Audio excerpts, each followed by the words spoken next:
alguien tiene alguna pregunta de esta semana, de macro en general, y si no, si les parece, comenzamos. ¿Me pueden decir, confirmar ahí por el chat?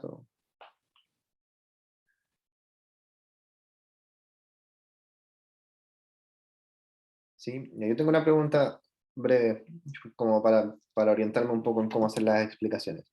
¿Alguien de ustedes eh, ha visto algo algo de macro? ¿Ha estudiado algo de macro? ¿Ha revisado algo, el texto, las clases o algo?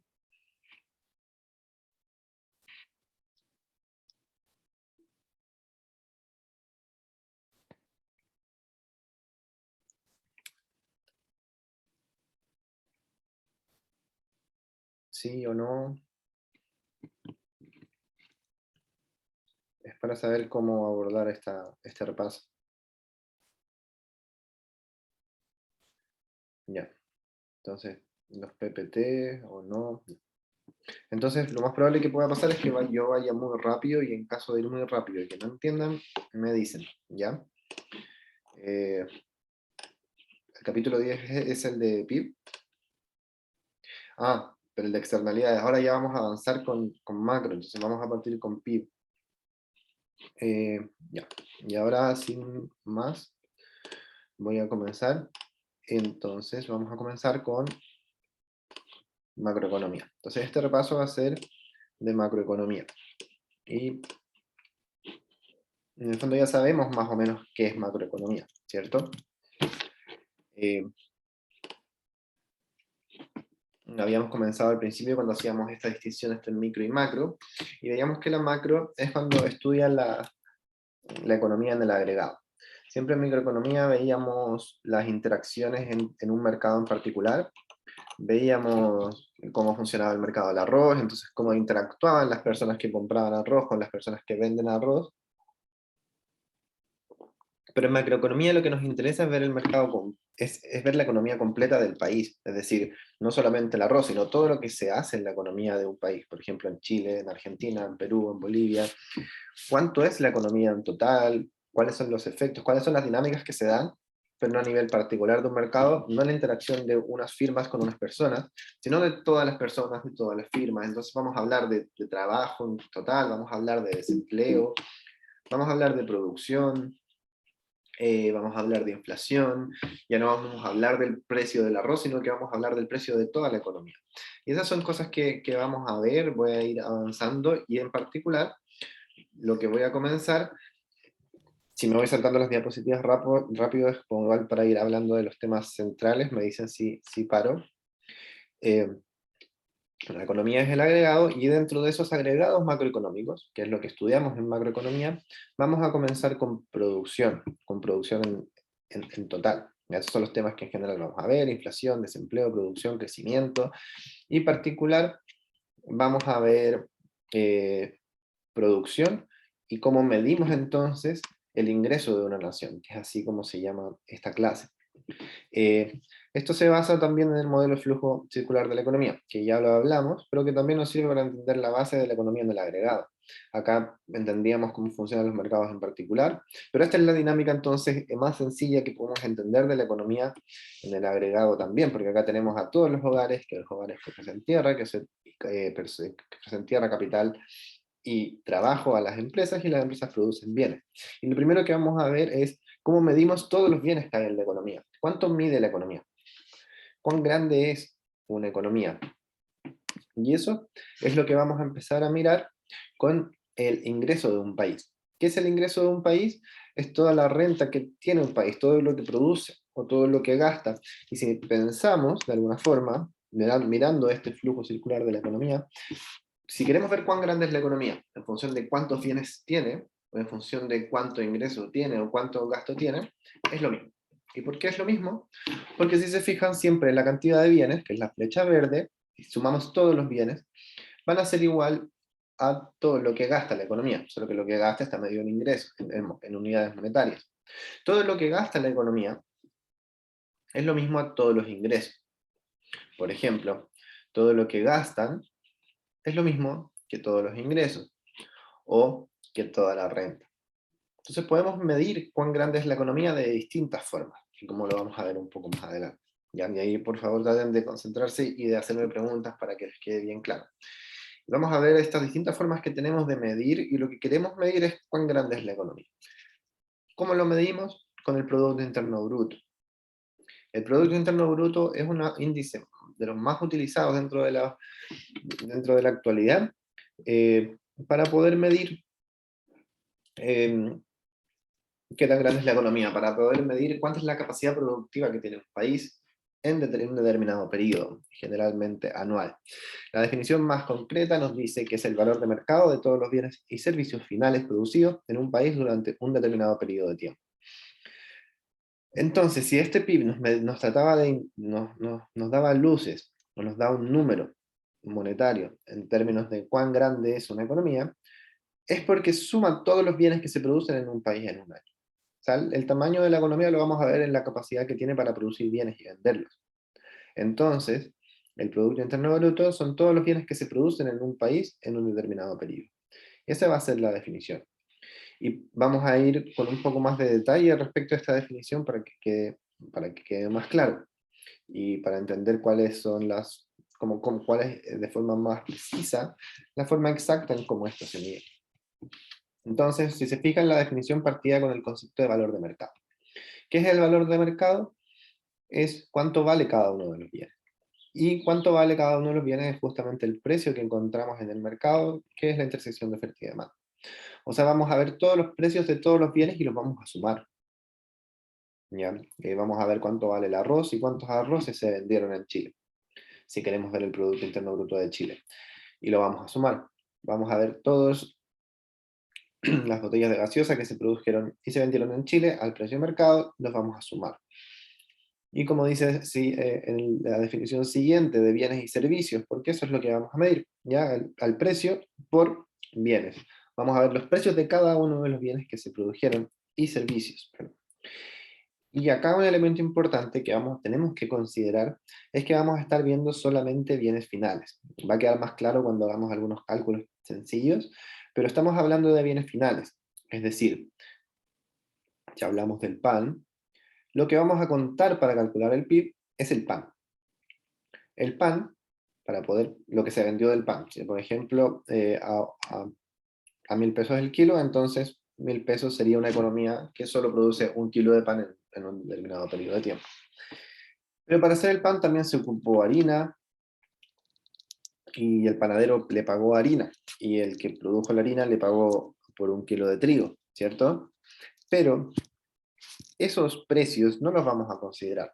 Y no los vamos a considerar porque todos esos precios que se usan para poder producir y vender pan están considerados en el precio final del pan. Porque cuando el panadero fija el precio del pan y determina el precio que lo va a vender, considera dentro de su precio lo que tuvo que pagar por el kilo de harina. Y el kilo de harina contiene también lo que tuvo que pagar por el kilo de trigo. Entonces, si consideráramos todos los precios de forma individual, estaríamos contabilizando más de una vez el mismo producto, porque el pan, que es el bien final, que es el bien de consumo, ya que finalmente consumen los consumidores, eh, ya contiene todos esos precios en su precio final. ¿Se entiende esa idea?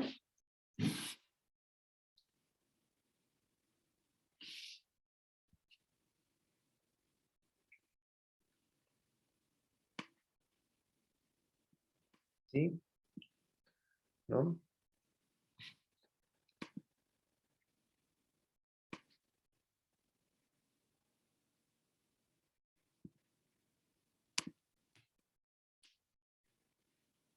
Bueno, entonces, son todos los bienes entonces que se producen en un determinado territorio. Entonces tenemos todos los valores de bienes y servicios finales, como explicaba recién, que se producen en un determinado territorio. Y porque por lo general nosotros calculamos el PIB para país. Y si uno va en cualquier parte de internet o a ver los PIB, en el fondo estos se van a organizar por país y termina siendo uno de los principales indicadores para medir la riqueza que hay en un país. Y también se define por un determinado periodo de tiempo. generalmente por un año. Uno, si entra al Banco Central de Chile, también puede encontrar el PIB trimestral, pero en general uno considera el PIB anual, pero es básicamente importante definir un periodo de tiempo. Pero lo que estamos hablando entonces, cuando hablamos de Producto Interno Bruto, es la cantidad de bienes y servicios producidos en un país determinado en un periodo de tiempo, y donde todos estos bienes que nos referimos son los bienes finales, considerando sus precios de mercado. Eh, Ahora, ¿cómo lo calculamos? Ya hay varias formas de calcularlos, y después vamos a profundizar en torno a una de las formas analíticas con la que vamos a seguir considerando y trabajando el Producto Interno Bruto para conocer sus implicancias e interacciones dentro de la macroeconomía. Pero estas tres entonces formas de contabilizarlo las vamos a definir a la forma por definición, a la suma de los valores agregados y a la suma de las rentas. Y con un ejemplo sencillo vamos a ver que las tres formas concluyen exactamente lo mismo, porque nos llegan al mismo resultado, básicamente porque son lo mismo. Y como les mostraba en el diagrama de flujo circular de la economía, es porque si estuviésemos midiendo el PIB por este lado, o por este lado, o por este lado, y ambas o todas esas partes finalmente nos llegan a la misma conclusión, porque nos están hablando del mismo flujo de dinero, que ese flujo es un flujo de dinero que expresa bienes y servicios, ¿ya? Por supuesto. Para hacer ese ejemplo sencillo, que nos va a servir para vislumbrar entonces estas definiciones, estas formas de sumar el PIB, vamos a ponernos en un ejemplo de una economía muy pequeña, una economía que solamente tiene tres empresas, una empresa que cosecha trigo, una empresa harinera y una panadería. Y eso es lo único que hay en esa economía, en una economía en que solamente tiene un único bien final, que es el pan. ¿Cómo calculamos el PIB en esta economía muy pequeña? Primero, vamos a considerar estos siguientes datos. Acá tenemos las tres empresas. Las empresas tienen ingresos, salarios, gastos, ¿cierto? Ingresos tienen gastos y tienen también utilidades. La cosechadora obviamente funciona porque busca obtener utilidades, busca producir para tener utilidades. Eso implica que la empresa paga salarios y arriendos, y a cambio con eso, con ese proceso entre arriendos de capital y de tierra y con los salarios, puede tener un ingreso de 200, lo que le deja 120 de utilidad. Los ingresos que tiene son por haber vendido el trigo. ¿A quién se lo vendió? A la harinera. Entonces, si vamos a la empresa harinera, vemos que la empresa harinera efectivamente compró 200, que son los que le vendió la cosechadora.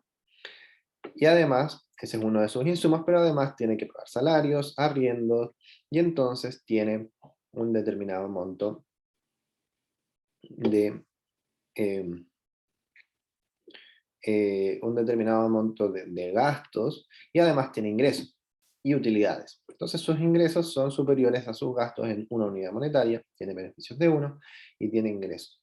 ¿De dónde recibe sus ingresos? De la panadería. La panadería es quien le entrega el dinero a la harinera porque le compró harina, y la panadería entonces compra harina, paga salarios, produce pan y obtiene utilidades luego de haber recibido 500 días de ingresos.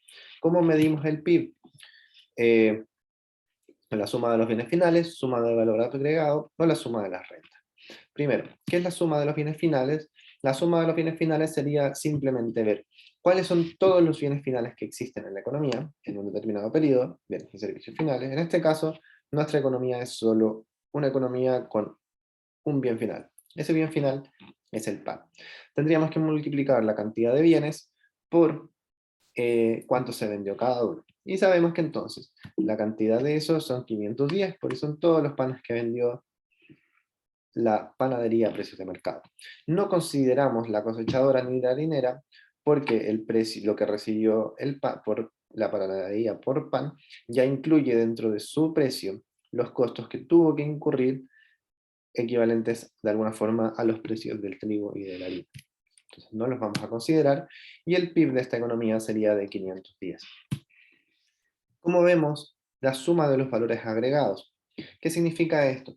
Entonces significa ver, bueno, en cada parte de este proceso, cuánto valor agregado a la economía le fue entregando ese proceso, cuánto valor, cuánto valor monetario creó cada empresa.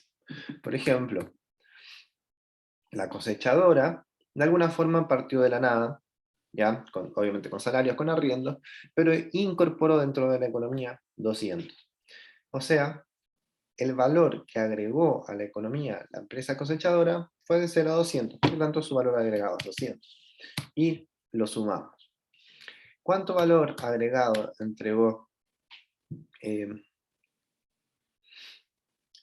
produjo de alguna forma la empresa harinera? Bueno, tendremos que ver que la empresa gastó 200, que eran los dos ingresos de la cosechadora. Pero gastó 200, pero sobre esos 200 obtuvo 370. La diferencia de eso es el valor agregado que creó. Los 200 era lo de la harinera, lo de la cosechadora, pero sobre esos 200 pudo generar dinero, agregó dinero a la economía, que es equivalente a 370 menos 200. Entonces, ese fue el valor agregado de la harinera. Y después, ¿cuánto fue el valor agregado de la panadería? Es finalmente todo lo que produjo por sobre sus costos, sobre sus gastos equivalentes a las compras. La empresa panadera se instaló cuando una economía ya tenía 370 de dinero circulando, y lo que hizo fue generar ingresos de 510. Por lo tanto, esa diferencia fue el valor agregado de la panadería, y por lo tanto, si sumamos los valores agregados, ¿a cuánto llegamos? A un PIB de 510, igual que la suma de los valores agregados, que la suma de los bienes. De alguna forma estamos viendo que la suma de los bienes era solamente el pan, y es justamente lo que estamos diciendo acá, que el pan contiene todos los valores agregados de todos los procesos productivos que fueron añadiéndole valor a este proceso productivo. Y finalmente sería la suma de las rentas. ¿Qué sería la suma de las rentas? Sería de alguna forma como si estuviéramos viendo acá, en el modelo de diagrama circular de la economía, cuánto ganan todos los participantes de la economía por ejercer sus labores económicos dentro de la sociedad.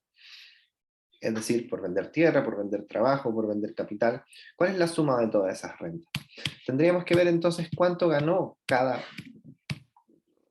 cuánto rentó, cuánto ganó cada una de las partes de los agentes que participan de la economía.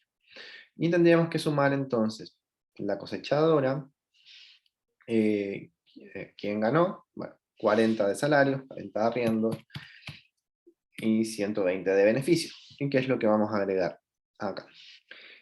¿Quién participó luego en la harinera? Algunos trabajadores que ganaron 100, otros dueños de fábricas que ganaron 69, y los dueños del capital de la harinera que ganaron 1. Y luego, en la panadería, trabajaron algunos trabajadores que ganaron 40, y el panadero que tuvo una utilidad de 100.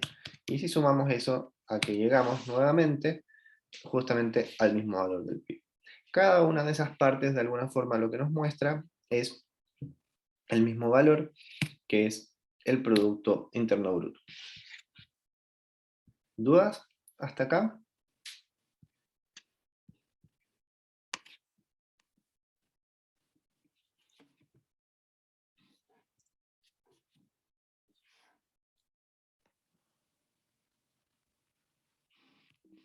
¿Cómo vamos a seguir trabajando el Producto Interno Bruto? ¿En qué forma lo vamos a ir trabajando? Una de las identidades que nos permite estudiar el Producto Interno Bruto y ver sus implicancias y seguir desarrollando algunos modelos que vamos a ir viendo más adelante es esta forma, que es esta identidad. Esta identidad nos dice que la producción es igual a todo lo que se gasta. Una economía que está en equilibrio, de alguna forma, imaginamos que toda la producción, todo lo que equivale a todos esos bienes finales, va a ser igual a todo lo que se gasta dentro de la economía. Y ahora la pregunta es, ¿cómo podemos evaluar y dividir las partes que gastan?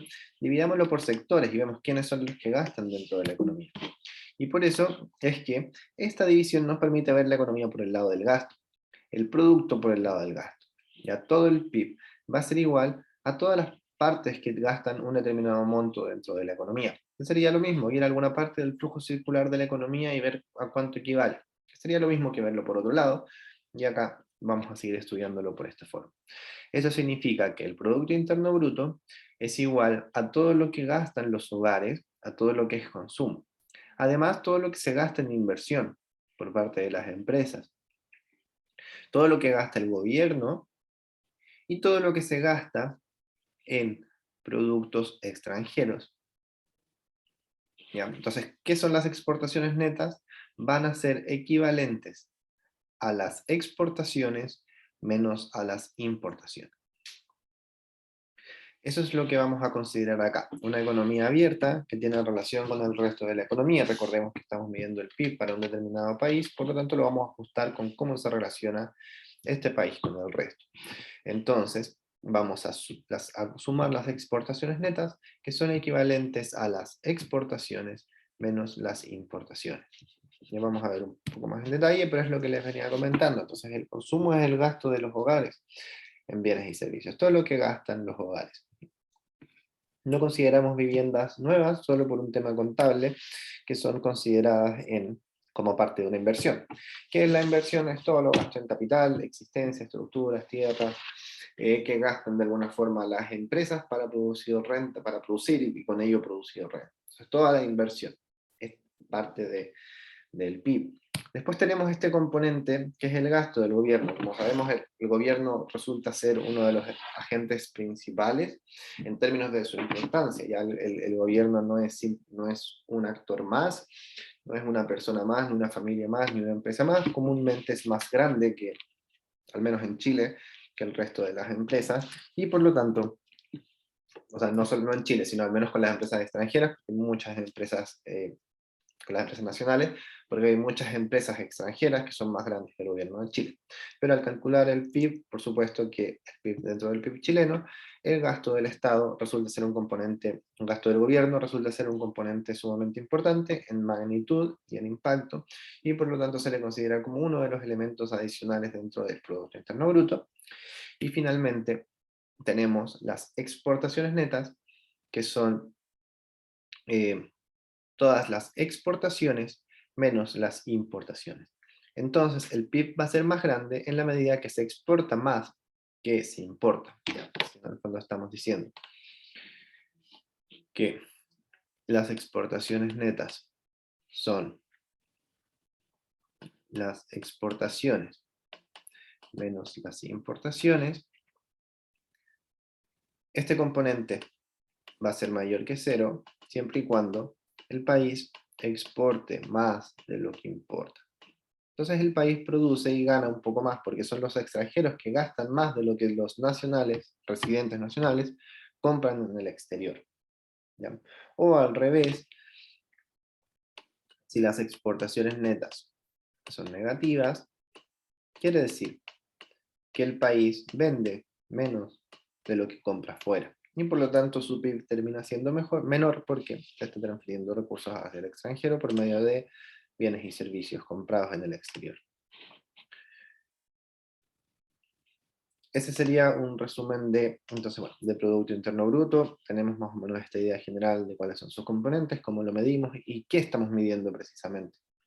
Vamos a ver después con más detalle las interacciones de estos. Preguntas hasta acá.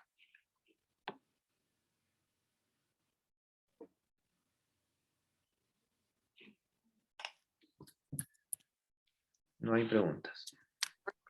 ¿Sí? ¿Hay? No. Ya.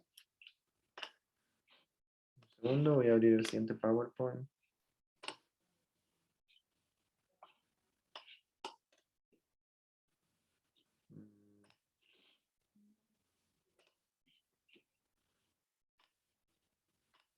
Ya.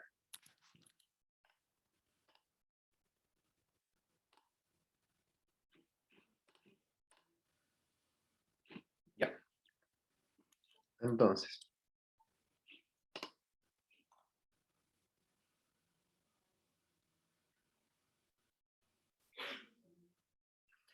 Claro, ya. Darío hizo una pregunta. ¿Los gastos del gobierno como gasto de salud se consideran dentro del PIB? Por simplicidad, o sea, la respuesta precisa a tu pregunta es que es el gasto del gobierno en bienes y servicios. Pues estamos midiendo la economía en total, como, como todo lo que gastan los agentes. Entonces, si el Estado, si el gobierno le da un subsidio a una persona, y después la persona se gasta el dinero en salud, eh, o subsidia la salud de forma indirecta, eso sería parte del consumo de los hogares. ¿Ya? si el Estado, si el gobierno construye un hospital, compra máquinas de salud, compra bienes y servicios, eso es parte del gobierno. Ya entonces por contabilidad se considera gasto del gobierno como todos los gastos en bienes y servicios para poder mantenerse y no contar dos veces, no terminar contando dos veces los mismos productos. ¿Ya? Entonces todos los gastos son gastos en bienes y servicios, y entonces el gasto del gobierno son gastos en bienes y servicios del gobierno.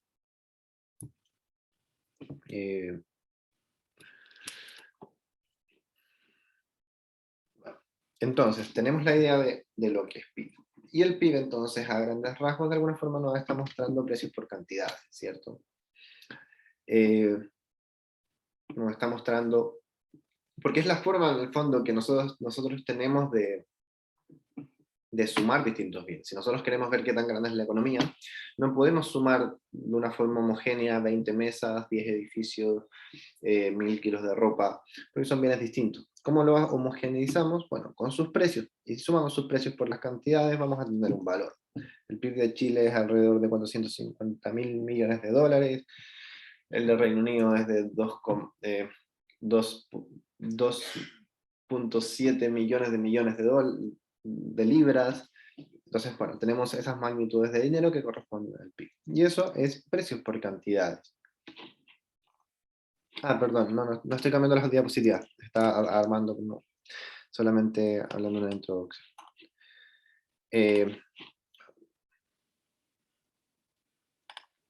Pero de alguna forma, esto nos muestra algo que tenemos importante que tenemos que considerar. Es que cuando hablamos de PIB, tenemos implícitos precios. ¿Ya? Estamos hablando, o sea, algo muy importante dentro del PIB son los precios, porque los precios es lo que usamos para medir y agregar y tener ese valor de PIB. Entonces, ¿qué pasa, por ejemplo, si yo les decía, el PIB de Chile es de 450.000 millones de dólares? Pero ¿qué pasa si el año siguiente pasa algo y el PIB de Chile es de 900.000 millones de dólares? ¿Qué información nos van a decir? ¿Qué estamos aprendiendo con eso? ¿Qué logramos resolver respecto de la economía chilena si tenemos un PIB que sea el doble de grande? En términos monetarios, es que ahora los precios por las cantidades de los bienes son el doble de grandes. ¿Eso quiere decir que el país sea más rico? Bueno, no necesariamente. ¿Y por qué? Porque el PIB puede ser más grande. Porque aumentan los precios o porque aumentan las cantidades. Por ejemplo, pensemos en esa economía pequeña que veíamos en el ejemplo anterior, que era un panadero que vendía 510 pesos de pan. Y el PIB era de 510 pesos de pan. Supongamos que eso equivalía a 1 kilo de pan. Entonces era una economía que en total solo consumía 1 kilo de pan y su PIB era de, entonces 1 kilo por 510 por kilo, era una economía de 510 pesos. ¿Qué pasa si al año siguiente su PIB es de 1000? Su PIB puede ser de 1000, porque ahora, supongamos, bueno, pensaríamos de que su PIB es más grande en cierta medida, al menos en el número. Pero ahora, ¿por qué es más grande? ¿Vendió 2 kilos de pan? Puede ser. Y quizás vendió entonces más kilos de pan, por lo tanto multiplicar precio por cantidad aumentó. Pero puede ser también de que la economía sea más grande porque quizás el panadero ahora vendió el mismo kilo de pan a 1000 pesos. Ahora tenemos una economía de 1000 pesos. Pero ¿qué tan rica es la economía realmente? En realidad es igual que antes. Es una economía igual que antes, porque ahora solamente existe dentro del país 1 kilo de pan. Entonces, esta forma de medir el PIB y ver su crecimiento en términos de PIB nos resulta incierto en ver cuántos más bienes disponibles hay para que la gente pueda consumirlos. Y por eso existe una forma de hacer una corrección, de poder considerar entonces aislar los efectos de los precios para poder ver efectivamente cuánto más grande es la economía. Y por eso se hace una distinción en términos de lo que significa el PIB nominal y el PIB real, que nos va a permitir entonces aislar los efectos de precios que pueden hacer que nuestro PIB aumente sin que aumenten las cantidades, que es lo que realmente nos interesaría ver.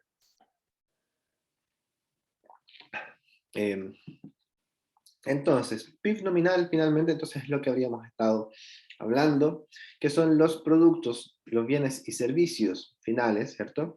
Valorados o sea, multiplicados por los precios del año respectivo. O sea, si el pan, como yo les decía, era 1 kilo de pan a 510, y al año siguiente era 1 kilo de pan a 1000, el PIB del año siguiente era 1000, eso es el PIB nominal.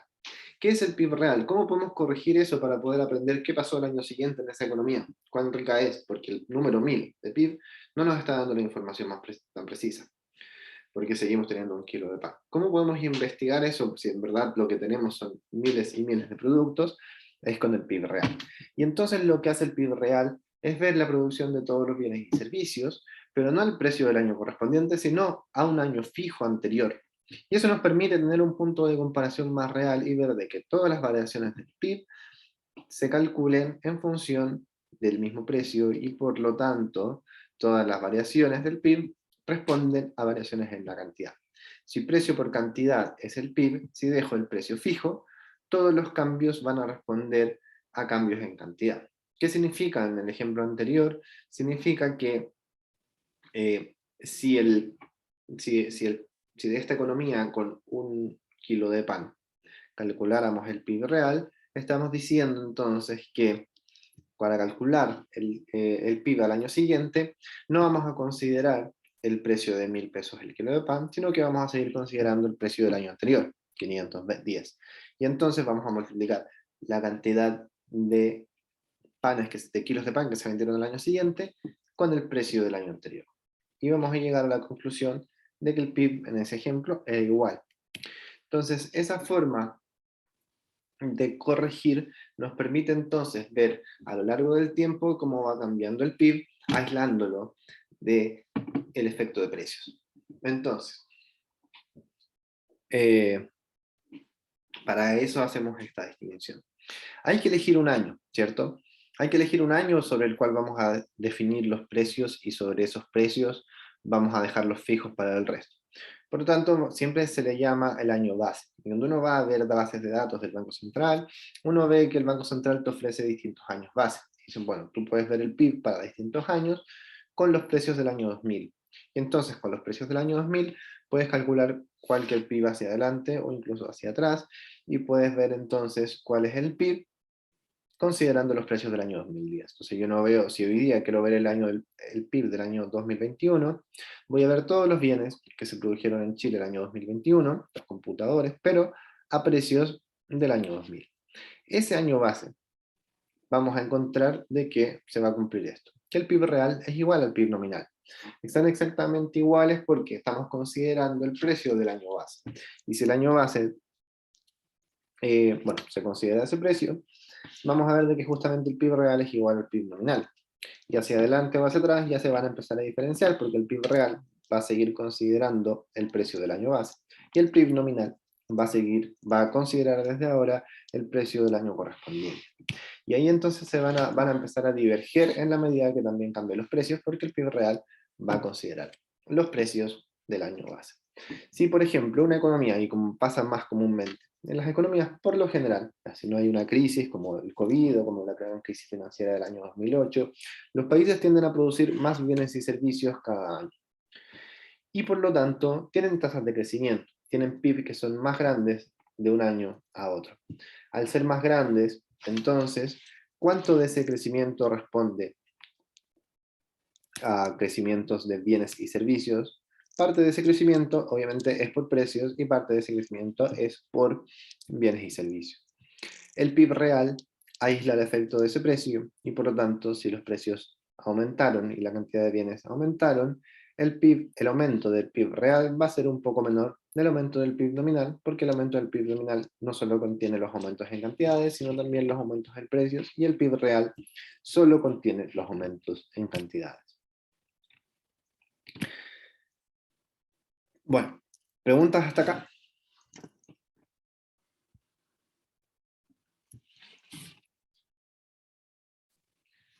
¿Alguna duda? Profe, Sí, dime, Ignacio. pero entonces este PIB se calcula con la fórmula que nos dio antes, ¿cierto? De sumar el consumo, la inversión, gasto de gobierno y las exportaciones netas, ¿no? Sí, pero a ver, voy a mostrártelo con un poco más de detalle que eso. Eh, porque, voy a escribir acá.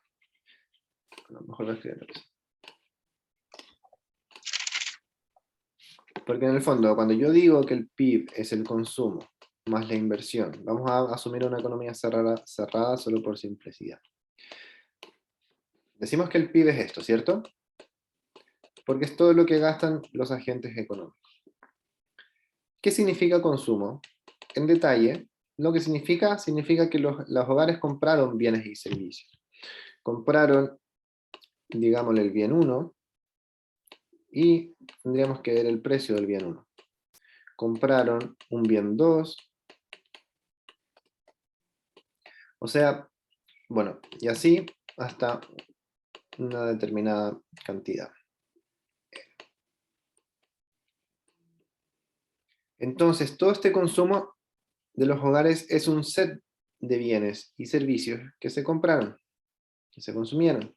La inversión va a ser otro set de bienes y servicios, y el del gobierno es otro set de bienes y servicios. Si sumamos todos esos bienes y servicios, es el PIB. Entonces el PIB también sería lo mismo que decir, bueno, es la suma de todos los bienes por sus precios. ¿Bien? No sé cuántos bienes tenga la economía, digamos n bienes.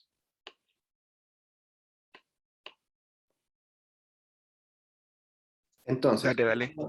¿cuál sería la distinción entre PIB nominal y PIB real? Es que si queremos hablar del año 1, digamos que el año 1 es nuestro año base, entonces tendríamos que sumar las cantidades de todos los bienes, considerando entonces el año 1, los precios del año 1 y las cantidades del año 1. Y digamos que este es nuestro año base. Pero ¿qué va a pasar entonces para el año 2? ¿Qué pasa en el año 2? ¿Qué pasa con nuestro PIB nominal? El PIB nominal considera los precios de ese periodo.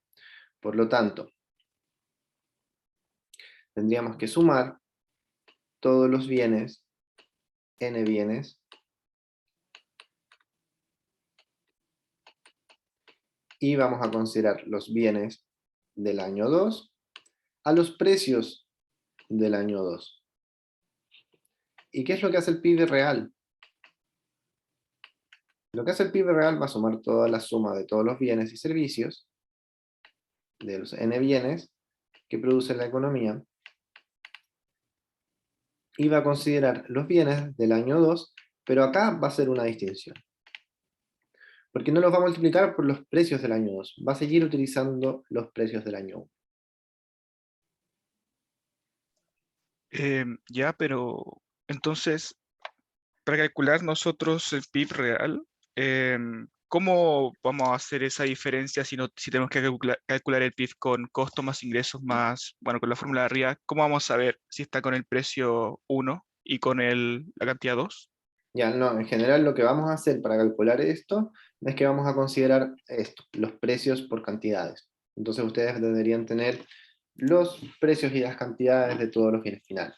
De los bienes finales. Y ahí recuerden que eso es importante, porque los bienes que son intermedios, que son usados como insumos para otros bienes, ya están considerados dentro de los bienes finales. Entonces cuando hablamos del PIB de esta forma, es para hacer un análisis más analítico y lo vamos a seguir usando más adelante. Pero esto lo que representa son set de muchos bienes. Y que si sumamos todos, es justamente lo que tenemos acá. Y que lo podemos calcular como nominal o real.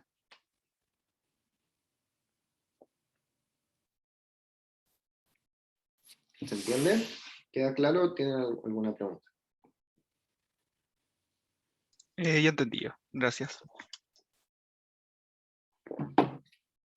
Entonces, esta diferencia entre el real y el nominal, ¿qué información nos puede entregar? O sea, ya sabemos que entonces, por lo que podemos ver cuando va cambiando el PIB real, es lo que efectivamente va cambiando la economía en términos de cuántos bienes se consumen en ese país. ¿Y qué es lo que nos interesa? Bienes, porque los bienes nos hablan de más, se acercan más a la riqueza que simplemente precios que solamente representan un valor numerario para indicar algo. Pero son los bienes lo que nos interesa. Ahora, ¿qué más podemos aprender de esto? ¿Cuál es la diferencia entre el PIB real y el PIB nominal? Va a estar dada por los precios. Pensemos en el año 2. En el año 2, la diferencia entre el PIB nominal y el PIB real es que usan precios distintos. Por lo tanto, cuanto más grande sea uno u otro, nos va a estar mostrando cómo cambiaron los precios, porque recordemos que las cantidades son las mismas en el año 2. Y eso entonces nos va a servir para poder estudiar las variaciones de precio. Y como se llamaba esta clase, medición del costo de la vida. ¿Qué nos dice entonces esta diferencia? Nos dice y nos va a estar mostrando cómo cambian los precios dentro de la economía. Con esto entonces podemos construir lo que se va a llamar el deflactor del PIB, que va a ser una medida para ver cómo van cambiando los precios de la economía. Con esto vamos a poder construir una serie de precios, de nivel de precios. ¿Cómo lo vamos a construir? Bueno, miremos esta ecuación. Esta ecuación nos representa el deflactor del PIB, que es el PIB nominal dividido por el PIB real en un periodo determinado, por ejemplo en el periodo I. Lo multiplico por 100 para solamente como una forma de construir este indicador. Si el PIB nominal es mayor que el PIB real, podríamos tener, por ejemplo, que en el periodo I, digamos que el PIB nominal es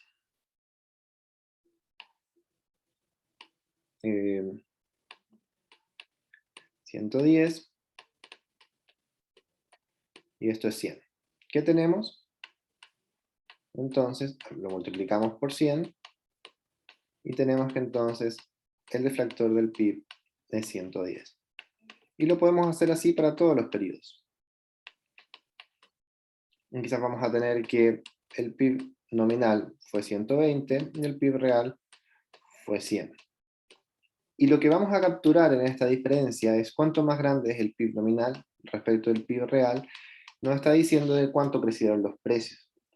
Por lo tanto, lo que estamos construyendo acá es una serie de cómo se van moviendo los precios dentro de la economía.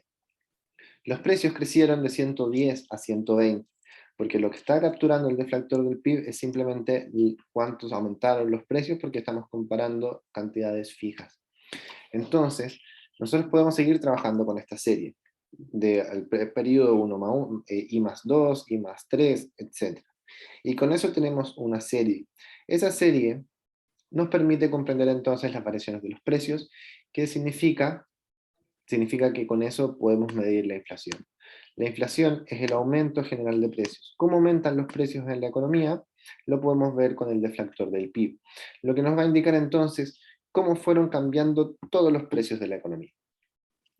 En el año base, recordemos que el PIB nominal es igual al PIB real, por lo tanto la serie es igual a 100, pero entonces tenemos una serie, y vamos a ver que los precios van a ir variando, y con eso podemos construir el deflactor del PIB, y calcular la inflación, es decir, cuánto variaron los precios de un periodo a otro, con esa serie, lo que nos permite entonces conocer la inflación medida con el deflactor del PIB. ¿Qué características tiene esto? Tiene que cuando yo considero el deflactor del PIB, para medir la inflación, estoy considerando todos los fines de la economía. ¿Es eso útil? Bueno, depende para qué queremos ocupar la inflación. Si yo quiero ocupar la inflación para saber y ajustar mi salario, ir a pedirle a mi jefe un aumento, porque los precios son más caros, puede que el deflactor del PIB no me sea 100% útil, porque yo no compro todos los bienes de la economía. A mí me interesa, en realidad, el precio de los alimentos, el precio de algunos electrodomésticos, de la ropa y del transporte, etc. Y puede que la inflación, medida como el deflactor del PIB de todos los precios de la economía, no haya cambiado mucho, pero los alimentos subieron mucho. Me interesa entonces ver el índice de precios al consumidor. ¿Qué es lo que vamos a ver ahora? Me interesa ver la inflación, pero solo de algunos productos que son los que más me interesan a mí como consumidor promedio. Y el deflactor del PIB me está mostrando todos los bienes. Y por eso es que para, en el fondo, solucionar este problema y para construir un índice que nos permita conocer la inflación, pero que sea útil para un consumidor o una consumidora promedio, es que se construye el índice de precios al consumidor. ¿Y qué es el índice de precios al consumidor? Bueno, vamos a ver, lo vamos a usar, es un índice que se construye para ver cómo varían los precios, pero los precios de los bienes, del promedio, de los bienes más consumidos por un consumidor promedio. Entonces, en el caso de Chile, el Instituto Nacional de Estadística define una canasta de consumo y define cuáles son los bienes que más consume la población. Y tenemos una canasta de alrededor de 300 y algo bienes, y vemos cuánto cuesta esa canasta, y vemos cuánto cuesta el periodo siguiente. Y con eso entonces construimos una serie de precios, pero que ya es distinta al defector del PIB.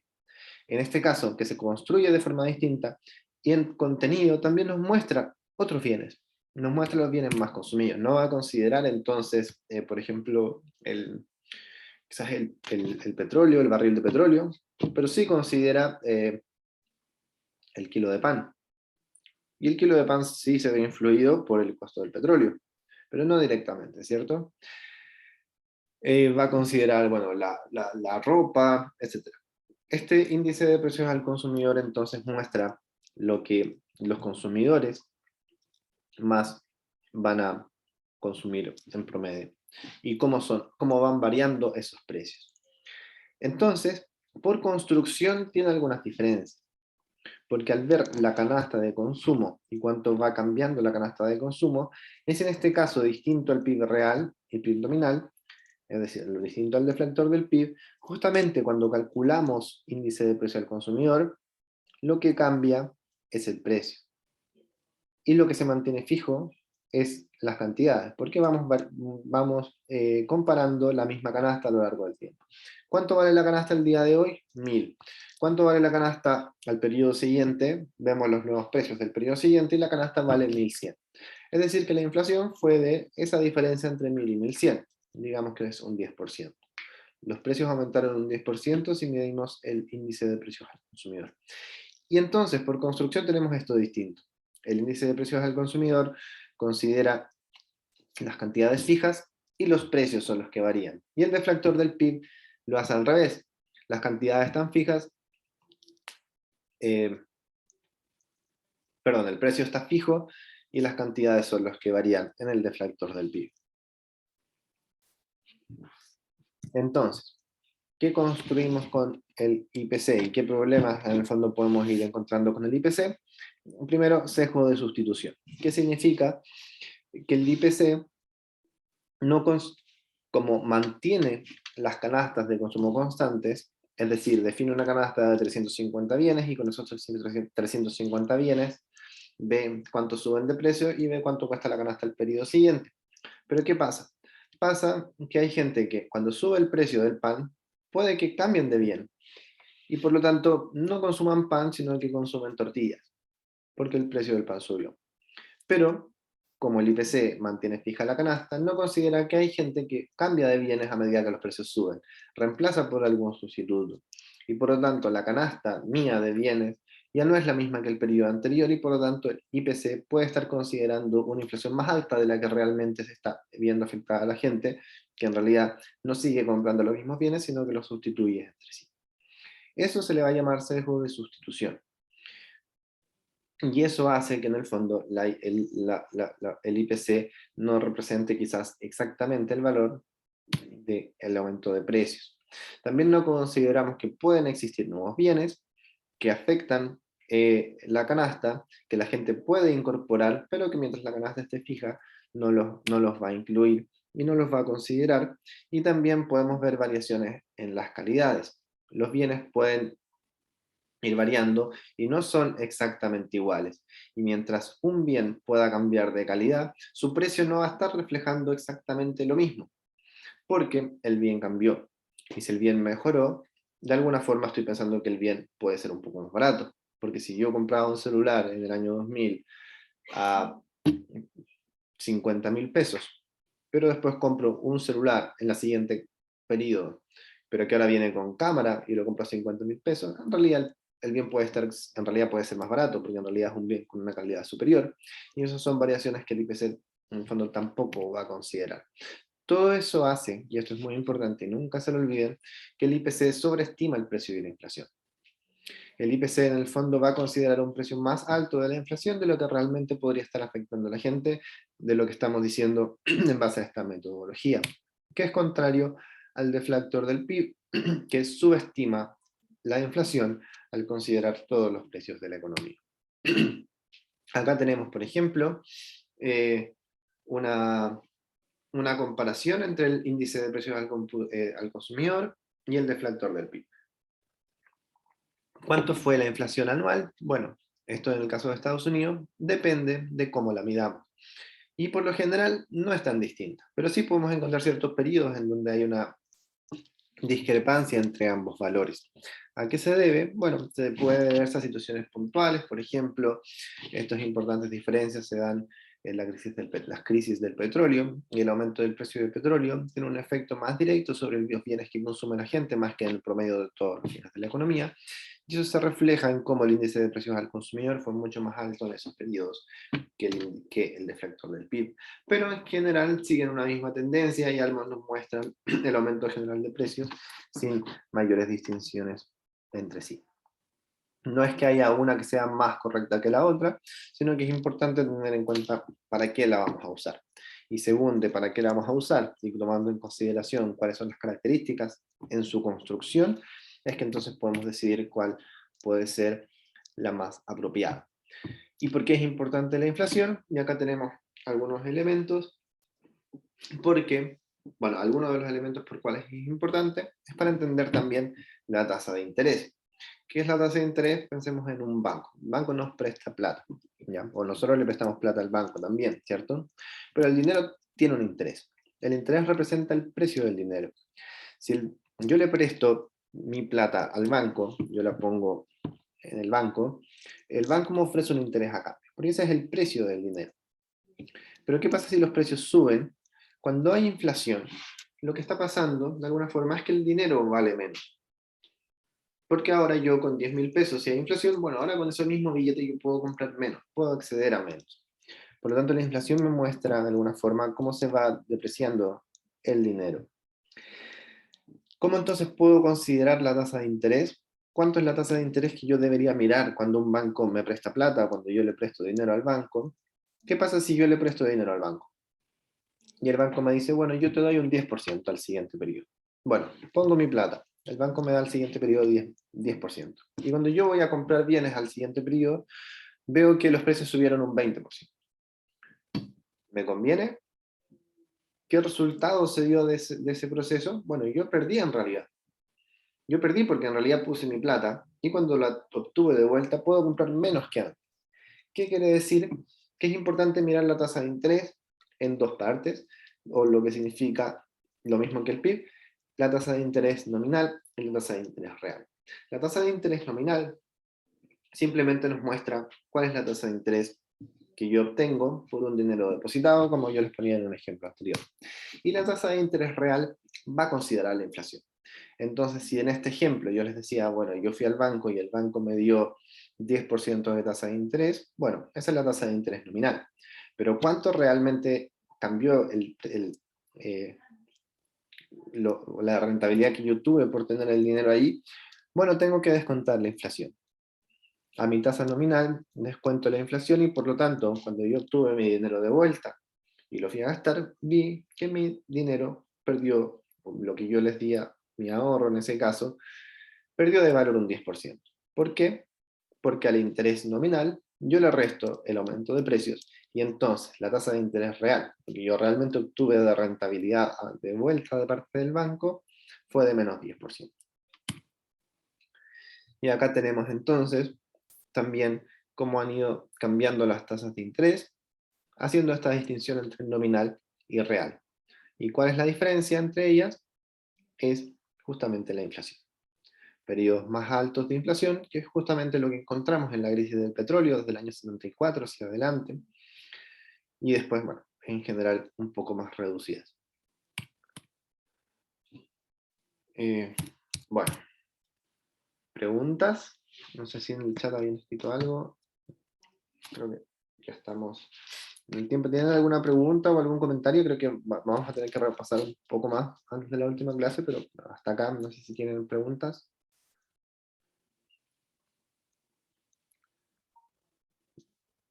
Bueno, si no tienen preguntas, que estén bien. Nos vemos el jueves ya con la última clase. Les recomiendo si pueden, ojalá, revisar un poco y llegar con dudas a ver si podemos aprovechar mejor la última clase. Cuídense y que estén bien.